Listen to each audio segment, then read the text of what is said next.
बाळासाहेबांच्या तमाम शिवसैनिकांना तुमच्या ह्या अनिश गाढवेचा, बाळासाहेबांच्या लहानशा शिवसैनिकाचा मानाचा जय महाराष्ट्र.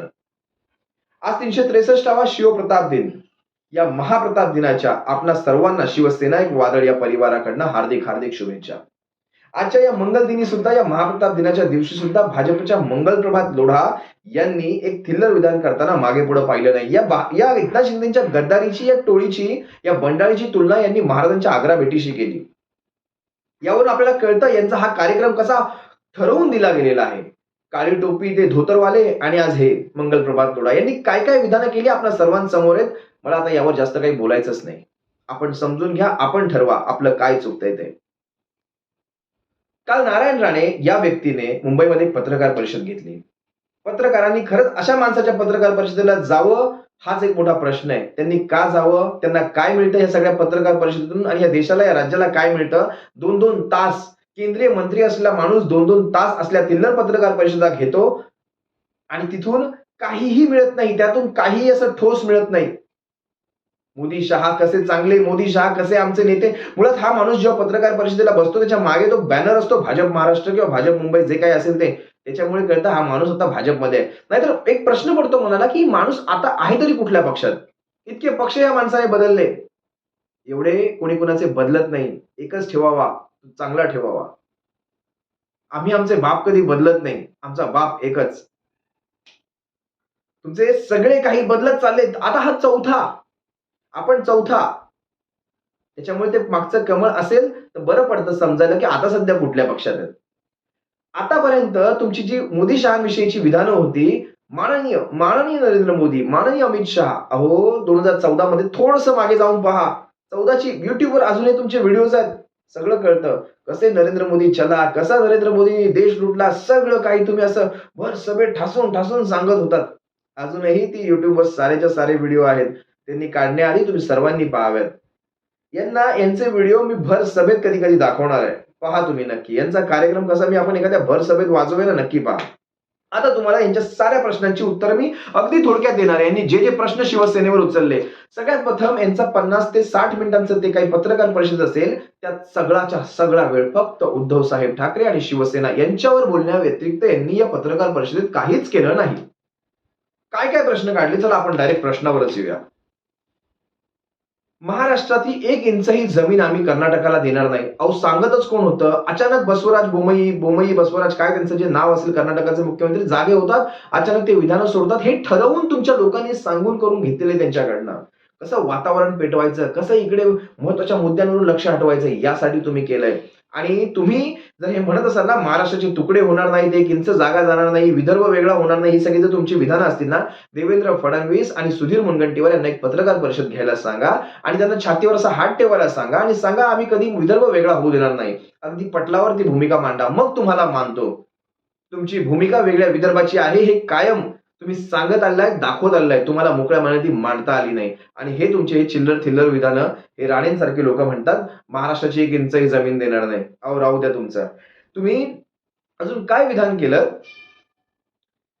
सावरकरांविषयी तुम्ही म्हणालात की यांनी काही भूमिका स्पष्ट केली नाही. अहो पत्रकार परिषद घेऊन भूमिका स्पष्ट केली. तुम्ही झोपला असाल त्यावेळी, कदाचित तुम्हाला झोप लागली असेल, डुलकी लागली असेल.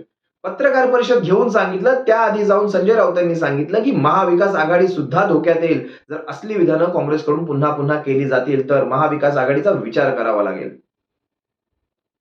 याच्या व्यतिरिक्त उद्धव साहेबांनी प्रेस कॉन्फरन्स घेतली, त्याही आधी जाऊन तुम्ही म्हणताय आदित्य ठाकरेंनी यांना मिठी मारली राहुल गांधींना. अहो ते दुसऱ्या दिवशीचं होतं.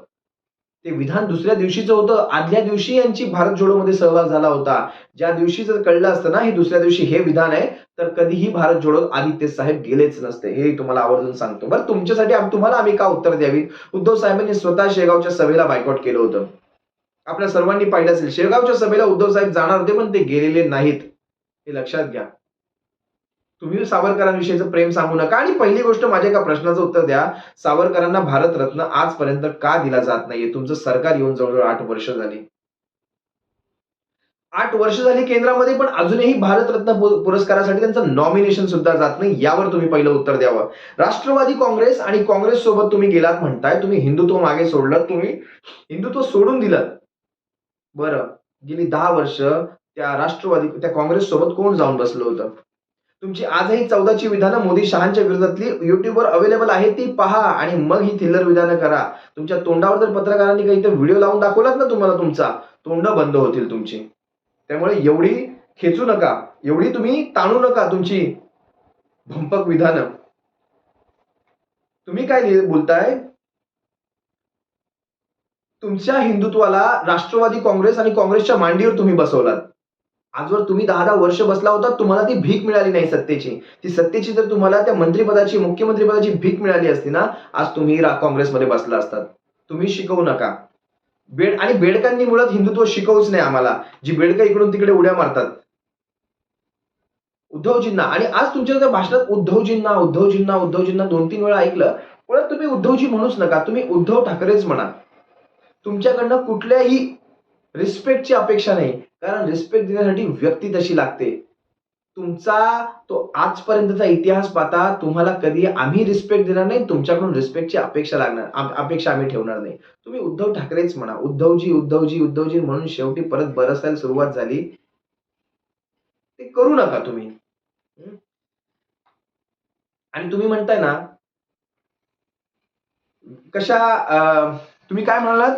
कंपन्या कशा येतात आणि कशा निवडल्या जातात, याचे नियम असतात. राज्य कसं कंपन्या निवडतं? साहेब, कंपन्या निवडायच्या सिच्युएशन मध्ये सध्या आपण नाही आहोत. आपली एवढी पत घसरलेली आहे या राज्याची की आपण कंपन्या निवडायच्या, तुम्ही या असं नाही. ज्या कंपन्या आल्या, जी इन्व्हेस्टमेंट येते ती आपल्याला घ्यावीच लागणार आहे. त्या निवडण्याच्या परिस्थितीत तुम्ही सूक्ष्म लघुचे केंद्रीय मंत्री आहात, काही त्या मंत्रालयात बसा, मग तुम्हाला हे सगळ्या गोष्टी कळतील. कसं निवडायचं, कधी आजपर्यंत तुम्हाला कधी त्या राज्यसभेत बोलताना आम्ही पाहिलं नाही. एकदाच बोलले आणि महाराष्ट्राची पूर्ण घालवली तुम्ही. त्या केंद्रीय सूक्ष्म लघु मंत्र्याने कसं वागलं पाहिजे हे तुमच्याकडे बघितलं ना, तर की वेळ त्या मंत्रिपदाचा मान खाली जातो. हे लक्षात घ्या. तुम्ही तिथे आकडे वाचून दाखवलेत. आकडे काय म्हटलात तुम्ही? महाराष्ट्रात किती इन्व्हेस्टमेंट आली? 62,425 कोटीचा आकडा तुमचा महाराष्ट्रात आली. 41,000 पहिल्या नंबरला महाराष्ट्र, 62,425 कोटी. 41,678 कोटी कर्नाटक दुसऱ्या नंबरला आणि 26,866 कोटी गुजरात तिसऱ्या नंबरला. तुमच्या बुद्धीची सुद्धा कीव येते मला. हे जे आकडे तुम्ही सांगितलात ना, हे महाविकास आघाडीचं 2019 पासूनचं जे सरकार होतं ना, त्या काळातले आकडे, एफडीआयचा अंक सांगितला तुम्ही. कारण एफडीआयची करंट आकडेवारी अजून सुद्धा बाहेर नाहीये, सध्याची आकडेवारी. गव्हर्नमेंटच्या वेबसाईटवर सुद्धा ही आकडेवारी नाही. ही जी आकडेवारी तुम्ही वाचलात ती महाविकास आघाडीच्या सरकारमधली वाचलात, त्यातली अर्ध्यापेक्षा जास्त इन्व्हेस्टमेंट सध्या ह्या 3 महिन्यातच बाहेरही गेलेली आहे. आकडेवारी जेव्हा आणता ना, तेव्हा विचार करा की आपण कुठल्या सरकारच्या काळातली आणली. तुम्ही ही 3 महिन्यातली आकडेवारी नाही आणली. ही आकडेवारी आहे 2019 पासूनची ते आतापर्यंत जून 2022 पर्यंतची आकडेवारी आहे ही. आकडेवारी सांगताना कमीत कमी विचार करावा. आणि तुम्ही शिक्षणाच्या गोष्टी करताय, तिथे बघितले तुमचे मुद्दे शिक्षणाच्या. आधी आपलं शिक्षण काय आहे ते पाहावं. 85% साक्षरता या महाराष्ट्रात आहे तुम्ही म्हणतात. तुमचं शिक्षण किती झालं ना, जरा महाराष्ट्राला एकदा तुमच्या पत्रकार परिषदेतून तुम्ही स्वतःच सांगावं. तुमचं शिक्षण किती आहे, कितवी पास तुम्ही आहात. भाजप हा पक्ष आहे की चोर बाजार आहे, हे उद्धव साहेबांचं वाक्य तुम्हाला झोंबलं. त्यावर तुम्ही काय म्हणताय? माझी मुख्यमंत्र्याची भाषा पहा. अरे चोर बाजारच म्हटलं, अजून काहीच नाही म्हटलं. याच्यापेक्षा खूप चांगले शब्द आहेत आमच्याकडे बोलण्यासाठी. मोदी आणि अमित शहा असं पटकन बोलता तुम्ही मला मोदी आणि अमित शहाना तुम्ही कसं बोलता? त्यांना वाटलं अरे माननीय बोलायचं विसरलो, लगेच वाक्य बदललं. माननीय मोदी शहा, माननीय मोदी आणि माननीय शहा. तुमचं ते मागे लागलेलं ते सूक्ष्म लघुचं मंत्रिपद पटक्यात जाईल बरं. असा माननीय काढायचं सोडू नका, माननीय ठेवत जा त्याच्यामध्ये. तुम्ही काय सांगितलं? देवांना नेता येतं का? देवांना नेता नाही आलं, आम्ही देव नेले म्हणत नाहीये. देवांची जे मंदिर आहेत त्या मंदिरांच्या जागा कर्नाटकात जाण्याचा विषय चाललाय. तुम्हाला गोष्टी कळतात का काय चाललंय भाषणांमध्ये? देवांना नेता येत नाही. देव साऱ्या जगामध्ये आहेत. ती मंदिरं जायची, जी जिल्हे त्या मंदिरांचे जिल्हे जिकडे आहेत ते जिल्हे न्यायची तयारी चालू आहे यांची. अख्ख्या सोलापुरावर यांनी हक्क दाखवलाय. आपल्याला समजेल या साऱ्या गोष्टी. काय म्हणताय तुम्ही अजून? तुम्हाला वाचता येत नसेल, तुम्हाला पाठ राहत नसेल तर वाक्य लिहून आणत जा. आता हे तुम्ही सांगावं. बरं, हे वाक्य बोलता सुद्धा तुम्ही खाली पेपर चाचपडत होतात. माझा कुठला मुद्दा वर घ्यायचा, कुठला मुद्दा खाली करायचा. त्या बाजूवाल्याला इकडचा तो टेन्शन मध्ये बाजूवाला की आता त्यांना कुठलं पान देऊ. वरती एक वेगळाच बसलाय, तो काही पानं सरकवतोय, इकडचा एक हसायची कामं करतोय. आधी आपण भाषण करायला शिका. आपल्याला बोलता येतं का ते तरी पहा. आपल्याला 5-5 मिनिटं लागतात मुद्दा शोधायला माझ्या पानावर कुठे काय लिहिलेलं आहे. कुठला मुद्दा घेऊन कुठला मुद्दा नाही. मुद्दे हे मनात असावे लागतात. तुम्ही शिकवताय साक्षरतेच्या गोष्टी, वाचून या, नाहीतर ते पाठ करून या, नाहीतर पेपर ठेवा. हे तुमच्याकडून शिकायची गरज नाही. आणि तुम्ही काय म्हणालात, रेड्यांचा कॅप्टन, आणि तुम्ही सभ्य भाषेची आमच्याकडनं अपेक्षा करताय. तुम्हाला साधं चोर बाजार म्हटलं, तुम्ही रेड्यांचा कॅप्टन म्हणताय. एका केंद्रीय सूक्ष्म लघु मंत्र्याने कसं वागलं गेलं पाहिजे हे तुमच्याकडून शिकावं. बरं, तुम्हाला केंद्रात मंत्रीपद दिले ना हो. ते असतं ना एखादी माहेरवाशीन सासरवाशीन जी सासरी जाते, पण लक्ष सगळं माहेरात चाललेलं असतं. इकडे काय चाललंय, तिकडे काय चाललंय, तिकडे काय चाललंय, तिकडे. गमतीचा भाग म्हणून सांगतोय, एक सहज उदाहरण म्हणून सांगतोय. लक्ष इकडे नसतं, तिचं लक्ष तिकडेच असतं.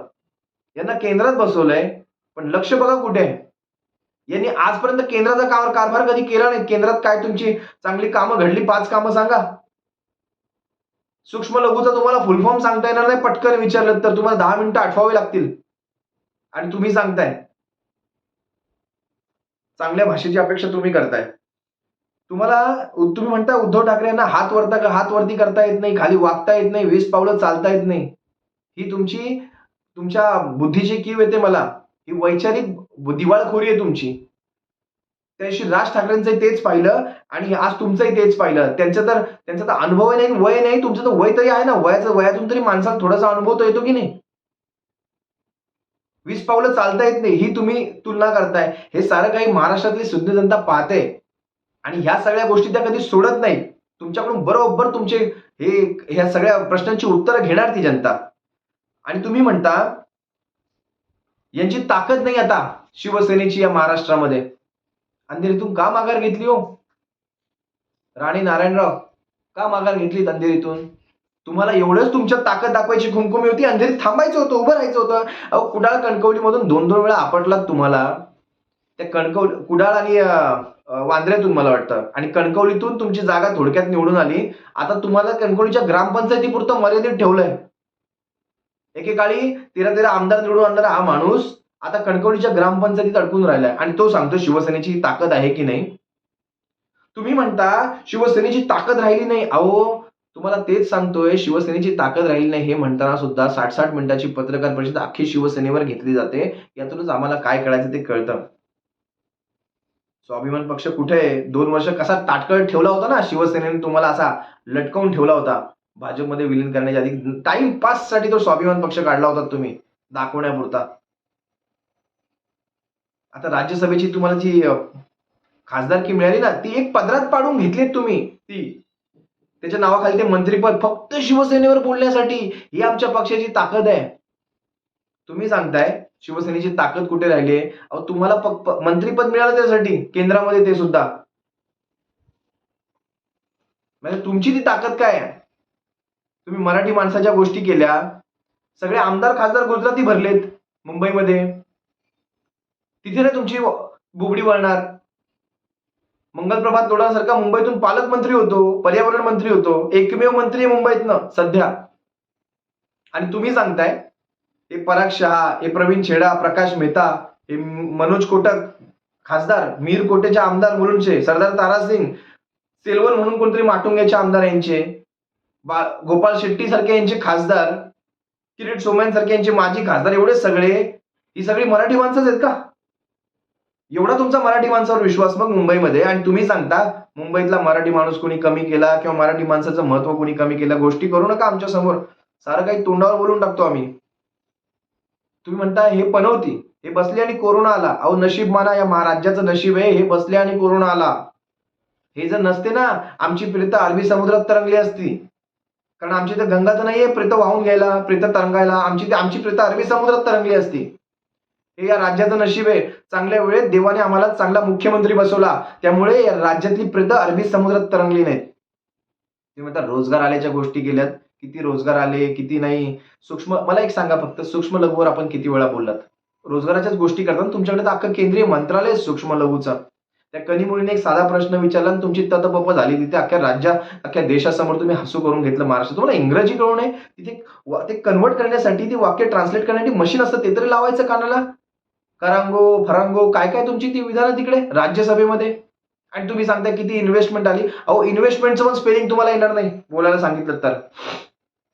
ही असली विधानं शिवसैनिकांसमोर करू नका, आमच्यासारख्यांसमोर तर करूच नका. काय म्हणतात हे? किती तुमची इन्व्हेस्टमेंट आली आणि शिवसेनेच्या काळात किती आली इन्व्हेस्टमेंट, यांनी एकदा सांगावं आम्हाला, राज्यातील जनतेला सांगावं. आमच्या काळामध्ये $42 बिलियन इन्व्हेस्टमेंट एफडीआय 2019 ते जून 2022 मध्ये $42 बिलियन इन्व्हेस्टमेंट सकट महाराष्ट्र नंबर 1 वर ठेवला होता. कोविड काळात सुद्धा, जिथे जगाची अर्थव्यवस्था खाली आली होती. हे लक्षात घ्यावं आपण. $42 बिलियन. त्या बिलियन मध्ये शून्य किती असतात, हा तुमच्यासाठी, राणे नारायणरावांसाठी हा घरचा अभ्यास. शून्य किती असतात सांगा बिलियन मध्ये. तुम्ही म्हणता दुकानात नाही माल आणि मार्केटिंग करतोय. हे माल नसलेले दुकान आहे ना, हे माल नसलेले दुकानच तुम्हाला 60-60 मिनिटाची पत्रकार परिषद घ्यायला लावतंय. आणि हे माल नसलेलं दुकानच आहे ना, हे तुम्हाला कोणाचीही सभा होऊ द्या राज्यामध्ये, फक्त शिवसेनेवर. का हो, दुकानात तर माल नाही ना आमच्या, मग कशाला शिवसेनेवर बोलताय? आमच्याकडे तर आमदार नाहीत, सगळे तुम्ही घेतलात ना खोके देऊन. आता आमच्याकडे आमदार नाहीत, खासदार नाहीत, तरीही तुम्हाला भीती शिवसेनेची. ही आमच्या पक्षाची ताकद आहे, हा आमच्या पक्षाचा माल त्या दुकानामध्ये आहे, हा शिवसैनिक तिथे आहे. तुम्ही म्हणताय तुमच्याकडे आता तसे कट्टर शिवसैनिक राहिले नाहीत, कार्यकर्ता राहिला नाही, मुठभर राहिलेत. शिवसेना आम्ही आवळत चाललोय. शिवसेना तुम्ही आवळत नाही, शिवसेना तुमचा गळा आवळते. शिवसेना आहे ती. आणि कार्यकर्ते नाहीत ना, मग हे कोण आहेत हे बसलेले? हे लाखाचा शिवसैनिक आहे हा. एक शिवसैनिक लाख शिवसैनिक. लक्षात घ्या तुम्ही. 303 पेक्षा जास्त खासदार येणार, निवडून येणार म्हणताय तुम्ही पुढच्या लोकसभेला, माननीय मोदी, माननीय अमित शहा यांच्या नेतृत्वाखाली. हे सगळं बोलताना ना, तुमच्या खाली असा लाळेचा असा पाठ वाहत असेल. सांडून सांडून ती लाळ गळून गळून असा लाळेचा पाठ वाहत असेल.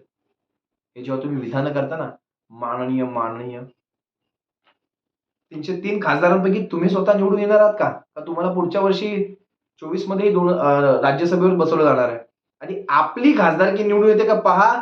त्या विनायक राऊत साहेबांनी तुम्हाला रत्नागिरी, सिंधुदुर्गात चांगला आपटलाय, धुतलाय मी म्हणेन चांगला. काय तुमचा पुढचा मुद्दा? संजय राऊत कमी बोलायला लागलेत. हो, तो माणूस शांत आहे ना, ते तुम्हाला चांगलं आहे, लक्षात घ्या. तो माणूस वाकला नाही, झुकला नाही. केस टाकली, जेलमध्ये जाऊन बसणं पत्करलं. तुमच्यासारखे नाही इकडे कधी तिकडे कधी बेडूपुड्या. 10 वर्ष काँग्रेस, मध्ये 2 वर्ष स्वाभिमान, महाराष्ट्र स्वाभिमान पक्ष. तुम्ही नका राऊत साहेबांवर बोलू. आणि तेच काही सांगताना मुद्दे तुम्ही सामनाचा अंक हातामध्ये घेतलात. कळतं कसे चोरून चोरून सामना वाचतात. सामनाच्या बातम्या कशा चोरून चोरून वाचल्या जातात ना, पुन्हा भविष्यात कधी म्हणू नका आम्ही सामना वाचत नाही. सामना तुमच्या हातांनी असतो मुद्दे सांगण्यासाठी. सामनातून गपचूप गपचूप वाचता. त्यानंतर तुम्ही काय केलं, एक फालतू कविता वाचली. हो, मी फालतूच म्हणेन त्या कवितेला. ती कविता आता मला तुमच्यासमोर वाचूनही दाखवायची नाही, थिल्लर कविता होती ती. बरं, पत्रकारांना मस्करी तुम्ही काय म्हणलाय, प्रत काढून देतो तुम्हाला. पत्रकार म्हणतील बाबा त्या प्रतीत मी ना फुटाने शेंगदाणे ठेवून खायला पण ती प्रत आम्ही वापरणार नाही असल्या थिल्लर कवितेची. कारण पत्रकारांना सुद्धा माहिती आहे काय प्रकारचं राजकारण या राज्यात झालेलं आहे. त्यांना बोलता येत नाही म्हणून तेवढं. कुणाकडून लिहून घेतली होती ती कविता माहिती नाही. काय तिचं ते टायटल होतं, तेव्हा नाही वाटली का लाज जनाची नाहीतर मनाची. तेव्हा नाही का वाटली लाज जनाची नाहीतर मनाची. ही शिवसेनेवर तुम्ही एक कविता केलात. तुम्हाला त्याच कवितेतून मी तुम्हाला एक थोडक्यात उत्तर देतो. छत्रपतींचं स्मारक देतो करून असं सांगून विश्वगुरु गेले. छत्रपतींचं स्मारक देतो करून असं सांगून विश्वगुरु गेले. भारतरत्न आंबेडकरांचे स्मारक इंदू मिल मध्येच हरवले. राणे नारायण, तुमची हिंमत नाही झाली त्यांना प्रश्न विचारण्याची. राणे नारायण, तुमची हिंमत नाही झाली त्यांना प्रश्न विचारण्याची. तेव्हा नाही का वाटली लाज जनाची नाहीतर मनाची. उत्तर द्यावं. तेव्हा नाही का वाटली लाज जनाची नाहीतर मनाची. शिवाजी को कौन पूछता है, पुराने जमाने के हिरो आहे. गुजराती राजस्थानी यांनी मुंबई घडवली असे म्हणणाऱ्या धोत्राला हिंमत नाही झाली तुमची जाब विचारण्याची. असे म्हणणाऱ्या धोत्राला हिंमत नाही झाली तुमची जाब विचारण्याची. तेव्हा नाही का वाटली लाज जनाची नाहीतर मनाची. राणे नारायण. मराठी माणूस मागे का राहिला म्हणताना आम्ही मुंबईचा पालकमंत्री मंगलप्रभात लोढा पाहिला. मराठी माणूस मागे का राहिला हे म्हणताना आम्ही मुंबईचा पालकमंत्री मंगल प्रभात लोढा पाहिला. पराग शहा, मिहीर कोटेचा, मनोज कोटक, सेल्वन, गोपाळ शेट्टी, प्रवीण छेडा, प्रकाश मेहता, सरदार तारासिंग, किरीट सोमय्या, त्यासोबतच मुंबई महानगरपालिकेत 52 नगरसेवकांची संख्या आहे बाहेरच्यांची. यांसोबत मुंबई महापालिकेत 52च्या वर नगरसेवकांची संख्या आहे बाहेरच्यांची. भाजपच्या बोलतो बरं, 82 पैकी 52 नगरसेवक भाजपचे बाहेरचे आहेत. हे सर्व सांगताना 52च्या वर नगरसेवकांची संख्या आहे बाहेरच्यांची, तेव्हा नाही का वाटली लाज जनाची नाही तर मनाची? या प्रश्नांची उत्तरं द्या. तुम्हाला जर जमत असेल ना पत्रकार परिषद घेऊन काही चांगले प्रश्न विचारण्याची, तर नक्की विचारा. आम्हाला त्या पत्रकार परिषदेतल्या प्रश्नांना उत्तर द्यायला आवडेल. पण ही थिल्लर विधानं काय करताय तुम्ही? हे सगळं बोलताना तुम्हाला वारंवार ते कागद चाळायला लागत होते. अरे कुठला मुद्दा? अरे दे रे बाबा, अरे दे रे बाबा तो मुद्दा, दे रे बाबा कुठला मुद्दा सुटला माझा? दिसतं सारं लाईव्ह मध्ये दिसतं ते सारं. ही काय तुमची नंतर टाकली जाणारी व्हिडिओ क्लिप नव्हती, ही लाईव्ह चालू होतं. असो, बाळासाहेबांच्या तमाम शिवसैनिकांना तुमच्या ह्या अनिश गाढवेचा, बाळासाहेबांच्या लहानशा शिवसैनिकाचा पुन्हा एकदा मानाचा जय महाराष्ट्र. जर माझे विचार आणि आपल्या शिवसेनेचे विचार तुम्हाला पटत असतील तर आणि तरच आपलं शिवसेना एक वादळ हे चॅनल तुम्ही सबस्क्राईब करा. आपली रजा घेतो. सर्वांनी काळजी घ्या.